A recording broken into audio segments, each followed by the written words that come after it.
ลิเบียวันนี้เขาจะมาเบิ่งว่ามาฟังน้ำกันว่ามันเกิดอย่างขึ้นโดยที่แบบว่าเขาเจ้าได้ยุดเนาะเขาวางแผนว่าจะส่งแต่ว่าเขาเจ้าได้มีการโจ๊ะโดยที่มีผู้พิพากษาเขาเจ้าได้ยุติ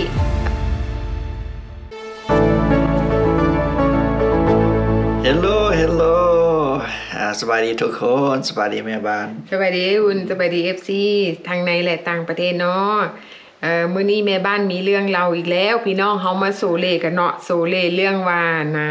คนลาวเฮาที่จะถูกส่งไปยังประเทศลิเบียเนาะพี่น้องบางคนก็อาจจะเบิ่งคลิปเฮาผ่านมาบางคนก็อาจจะยังบ่ได้เบิ่งบางคนก็เข้ามาใหม่เฮาสิมาเล่าให้ฟังว่าเหตุการณ์วันพุธที่ผ่านมานั่นมันมีหยังเกิดขึ้นก็คือว่าวันพุธที่ผ่านมานี่เนาะเขาเจ้าได้มีการออกข่าวที่แบบว่าถือว่าข่าวดังข่าวด่วนก็ว่าแม่นโดยที่เขาเจ้าจะส่งคนอพยพของคนเอเชียว่าซั่นซะในโซนของเอเชียเขาเจ้าห้องเอเชียนมิเกรนบ่แม่นล่ะเอเชียนมิเกรนที่จะสึกส่งไปยังประเทศลิเบียหนึ่งในนั้นก็มีประเทศลาวประเทศเวียดนามประเทศฟิลิปปินส์ของโซนเอเชียเนาะโดยที่เขาเจ้ามีแผนการว่าจะส่งไปประเทศลิเบียบัดนี้เขาจะมาเบิ่งว่ามาฟังน้ำกันว่ามันเกิดอย่างขึ้นโดยที่แบบว่าเขาเจ้าได้ยุดเนาะเขาวางแผนว่าจะส่งแต่ว่าเขาเจ้าได้มีการโจ๊ะโดยที่มีผู้พิพากษาเขาเจ้าได้ยุติการส่งตัวของคนเอเชียนั่นเป็นยังประเทศลิเบียเหตุการณ์จะเกิดขึ้นไปนะเป็นแบบใดนั่นแม่บ้านจะมาเล่าให้ฟังแม่นหนึ่งก็คือว่าเหตุการณ์นั้นมันเกิดขึ้นอยู่ที่รัฐเท็กซัสเฮาเองเนาะโดยที่มันเกิดขึ้นอยู่เมืองเพียโซเท็กซัสเมืองเพียโซเกิดขึ้นแบบใดก็คือว่าในตอนเช้าของมื้อวันพุธเนาะตอนเช้าได้มีเจ้าหน้าที่ทหารโดยที่ซึ่งเป็นเจ้าหน้าที่ไอซ์เนาะแม่นมันรวมกันกับเจ้าหน้าที่ทหารเนาะเขาเจ้ามีการวางแผนกันว่าจะส่งคนเอเชียเฮาเนาะหนึ่งในนั้นก็มีคนลาวอยู่นำมีคนลาวคนเวียดนามแล้วก็คนฟิลิปปินส์แล้วก็มีคนแมกนำเนาะโดยที่เขาเจ้าจะส่งไปประเทศลิเบียโดยยนต์ทหารไปฮอบนี่แม่นเขาเจ้าเอายนต์ทหารไปส่งหลังจากนั้นมันเกิดขึ้นในตอนเช้าทหารเขาเจ้าก็ไปปลุกเอาแต่ละคนเด้ไปแต่เด้อเนาะคนฟิลิปปินส์เขาเจ้าก็ไปปลุกเอาตั้งแต่ 2:00 นไปปลุกให้ลูกให้เตรียมตัวเนาะเพราะว่าเขาเจ้าจะส่งเจ้าไปประเทศลิเบียคนฟิลิปปินส์แล้วก็ตกใจว่ามันเกิดหยังขึ้นส่งไปประเทศลิเบียมันอยู่ไสเป็นแนวใดเราก็บ่ฮู้บ่ตอนนั้นก็ก็ให้บังคับเซ็นหนังสือเลยได้ยินยอมแปลว่าเซ็นหนังสือยินยอมว่าต้องโอเคเขายินยอมเขาสิไปลิเบียประเทศลิเบียใช่นะแล้วก็มีบางคนบ่ยอมเซ็นบางคนก็บ่ยอมเนาะบ่ผู้และหลังบัดนี้มีคนเวียดนามเนาะพี่น้องบัดนี้เฮาจะมาเล่าเรื่องว่าเหตุมันเกิดขึ้นแบบใดเนาะคนเวียดเราให้ฟังว่าหลังจากเจ้าหน้าที่มาปลุกเอาเราแล้วเนาะมาปลุกเอาว่าจะส่งไปประเทศลิเบียโดยที่เขาเจ้าเอาพวกนี้เนี่ยขึ้นรถบัสโดยมีรถบัสมาหับเอาแล้วเขาเจ้าก็พาไปสนามบินของทหารเอาไปนั่งอยู่นั่งรอท่าเพื่อจะขึ้นยนต์ของทหารเนาะพี่น้องไปท่าแต่เช้าไปนั่งขึ้นยนต์โดยบ่ฮู้ชะตากรรมว่าเขาจะส่งเฮาไปแบบใดเอาไปนั่งตั้งว่าหลายชั่วโมงโดยแล้วก็บ่แน่ใจว่าจะเกิดหยังขึ้นกับตัวเองแล้วหลังจากนั้นเราก็คนเวียดนามเราก็ได้โทรหาลูกเมียของเราเนาะเราก็ตกใจแล้วก็โทรหาเมียเราแล้วเมียเราก็ได้ชอบหาทนายความโดยที่เราได้สื่อสารกับทนายความเราเพราะว่าเราหันกับบ่ได้ภาษาอังกฤษเราบ่ฮู้ว่าเราต้องได้เฮ็ดหยังเฮ็ดแบบใดเพราะว่ามีการบังคับให้เราเซ็นหนังสือแล้วบัดนี้ทนายความเราออกมาเล่าให้ฟังว่าคนเวียดนามหันเราชื่อว่าทินทันเหวียนเนาะแล้วเป็นพนักงานก่อสร้างเป็นคนงานก่อสร้างซึ่งเป็นหนึ่งในผู้อพยพมาอยู่อเมริกาและทินทันเวียนนี่เนาะตามปกติแล้วนี่แม่นแต่ละปีนี่เราก็ไปรายงานตัวแบบปกติแต่ว่าตกมาปีนี้ตอนที่เราไปรายงานตัวเราก็ถูกเจ้าหน้าที่นี่กักตัวไว้เลยในตอนต้นปีโดยที่ว่าเราก็บ่ฮู้ว่าเขาเจ้าจะส่งเราไปประเทศต้นทางหรือว่าส่งไปไสเนาะ คือนะเขาเจ้าต้องการส่งเราไปประเทศต้นทางคือสิเมนประเทศต้นทางนั่นถูกปฏิเสธโดยที่บ่เอาเราก็เลยมีรายสื่อถูกส่งไปยังประเทศลิเบียแล้วหลังจากนั้นเนาะทนายความเราก็เล่าให้ฟังว่าเขาเจ้าบังคับให้เราหันเซ็นหนังสือแต่ว่าแต่ละคนหันเขาเจ้าก็บ่ยอมเพราะว่าผู้เวียดนามนี่เนาะเราบ่ฮู้ภาษาจุดดีของเราก็คือเราบ่ฮู้ภาษาเราบ่ยอมเซ็นฮู้บ่หลังจากเจ้าบ่ยอมเซ็นก็เจ้าสิแยกแต่ละคนแยกขังแต่ละคนเพื่อบังคับแม่นแล้วก็เจ้าใส่กับมือกับมือแล้วก็ไปขังไว้ห้องเพื่อพยายามให้บังคับทางอ้อมนะให้เซ็นแต่ว่าเราก็บ่ยอมเซ็นและหลังจากนั้นทนายความเราก็เลยได้ติดต่อหาผู้พิพากษาติดต่อหาศาลติดต่อหากระทรวงการต่างประเทศเพื่อติดต่อหากระทรวงเขาห้องอย่างกระทรวงความมั่นคงแห่งมาตุภูมิก็คือกระทรวงกลาโหมก็คือโทรไปหาค่ายทหารว่าซั่นๆเพื่อว่าขอความช่วยเหลือเนาะแล้วหลังจากนั้นเขาเจ้าก็เลยได้ไปขึ้นศาลบ่ยอมเซ็นขอตกลงให้ก็เลยเขาเจ้าก็เลยยุติการส่งตัวของคนเอเชียนี่ไปประเทศลิเบียอันนี้ก็เป็นเหตุการณ์หนึ่งที่แบบว่าถือว่าเป็นตาย่านคันถูกส่งไปเนาะเขาเจ้าก็บอกว่าประเทศลิเบียนั้นเป็นนรกบนดินคล้ายๆว่าคันส่งไปแล้วก็เป็นตายทั้งเป็นเนาะหลังจากนั้นเขาเจ้าก็เอาตัวพวกนี้กลับคืนมาอยู่ศูนย์กักตัวไว้คือเก่าเนาะเพื่อจะรอท่าว่าเขาเจ้าจะตัดสินแบบใดจะส่งไปใส่บัดนี้ทางทนายความก็เลยว่าคือเคสของคนเวียดนามเนาะเราว่าประเทศเวียดนามนั่นเขาเจ้าก็เลือกที่จะรับคนที่ถูกส่งกลับเนาะเขาเจ้าจะเลือกรับเป็นกรณีไปแล้วเขาเจ้าก็เฮ็ด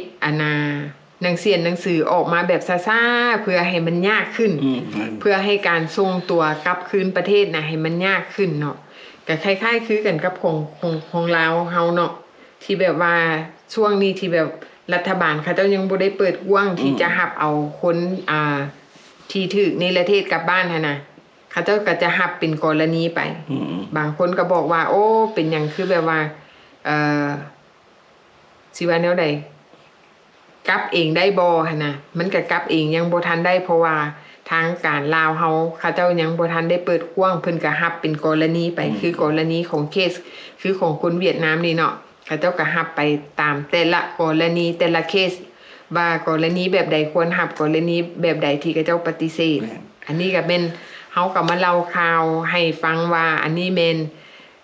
กรณีที่มันเกิดขึ้นกับคนเอเชียเฮาว่ามันเกิดขึ้นแบบใดก็ถือว่าเป็นกรณีตัวอย่าง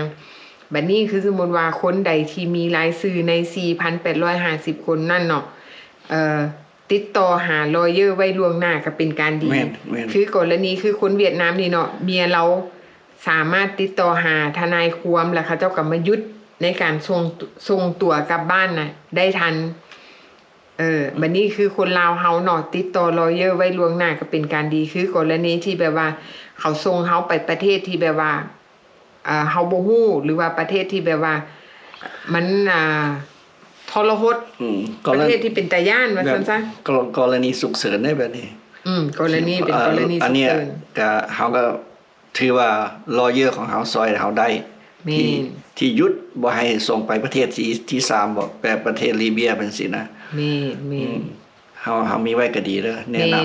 นะนำว่าให้มีไว้เนาะคือสมมุติว่าเฮาไปติดต่อลอเยอร์เนาะเฮาก็ไปเป็นลูกความเขาแบบว่าเขาจะคือสมมุติว่าเคสของเฮาราคาระหว่าง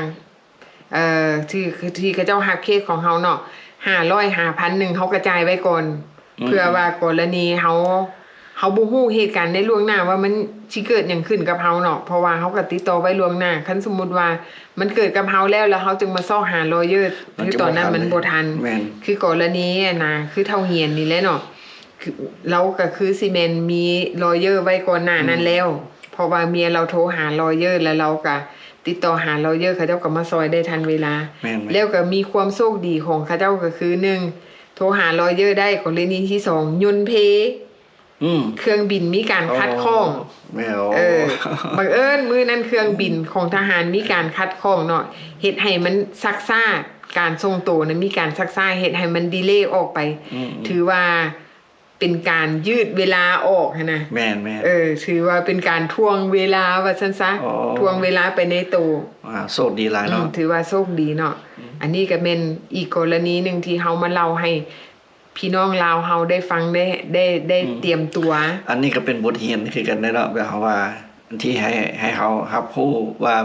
มีหยังเกิดขึ้นนะครับแม่นเฮาจะได้เตรียมตัวเตรียมวางแผนไว้คือกันแม่นเฮาได้วางแผนล่วงหน้าไว้ว่าสิ่งที่แน่นอนก็คือสิ่งที่บ่แน่นอนเพราะว่าทุกมื้อนี้แต่ละมื้อแต่ละวันตื่นขึ้นมาแล้วมันมีการเปลี่ยนแปลงเนาะแม้แต่ว่าคือนโยบายที่เขาเจ้าออกมาใหม่ๆนี่นะคุกอยู่ใส่เขาก็ไปลื้อฟื้นคุกเก่าๆนะที่เฮาเคยได้ยินผ่านมาเนาะเฮาสิไปเอาข้อมูลมาก่อนว่าได้ยินว่าได้ยินข่าวมาว่าคุกที่แบบว่าเขาเจ้าปล่อยห้างไปแล้วนี่นะAlcatraz เห็นว่าอยู่แคลิฟอร์เนียเมนที่มันกลายเป็นมิวเซียมไปแล้วเขาเจ้าจะลื้อพยายามเนาะรัฐบาลสุดนี้จะพยายามแบบว่าเอากลับมาใช้คืนตัวเองได้ไปเที่ยวที่นึงเลยคุกตัวนี้เมนเห็นแต่อยู่ในเขาเห็นแต่อยู่ในข่าวเนาะเห็นแต่อยู่ในแบบเขาเจ้าเห็นอยู่ใน YouTube ที่เขาเจ้าไปเยี่ยมยามมันเพราะว่ามันเป็นมิวเซียมเป็นนาเขาห้องหอพิพิธภัณฑ์ไปแล้วเนาะแล้วหลังจากนั้นรัฐบาลชุดนี้เขาเจ้าพยายามจะกลับคืนเอามาใช้คืนกับบ่ฮู้ว่านโยบายนี่มันสิผ่านหรือบ่ผ่านเพราะว่ามันกลายเป็นมิวเซียมไปแล้วเนาะมันก็บ่แน่คุกตัวนี้อยู่ซานฟรานซิสโกAlcatraz เป็นตาย่านเนาะก็เป็นไปเฮาไปเห็นแล้วก็เป็นตาย่านมันอยู่ในเกาะเขาว่านักโทษนี่สิออกมาจากคุกตัวนั้นยากบ่มีใ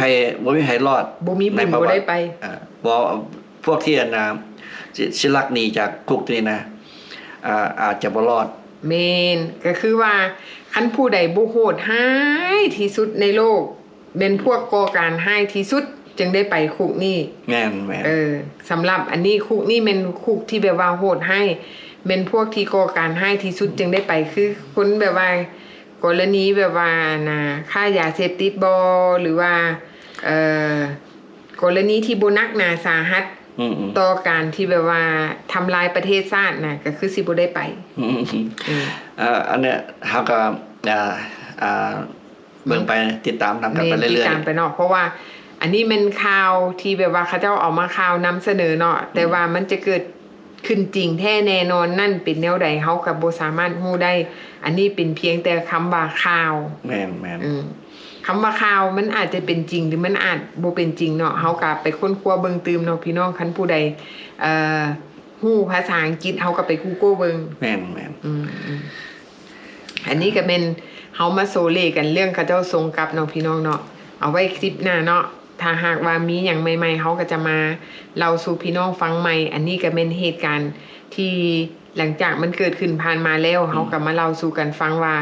มันเกิดหยังขึ้นในมื้อนั้นเนาะที่เป็นหยังเขาเจ้าจึงหยุดเป็นหยังคนลาวเฮาจึงมีความโชคดีที่บ่ได้ถูกส่งไปประเทศลิเบียอันนี้ก็เป็นเหตุการณ์ที่มันเกิดขึ้นเล็กๆน้อยๆที่เฮาสามารถรวบรวมแล้วก็มาสรุปย่อๆให้กันฟังเนาะพี่น้องอันนี้ก็เป็นกรณีตัวอย่างที่เฮ็ดให้หลายๆคนที่มีรายชื่อที่จะถูก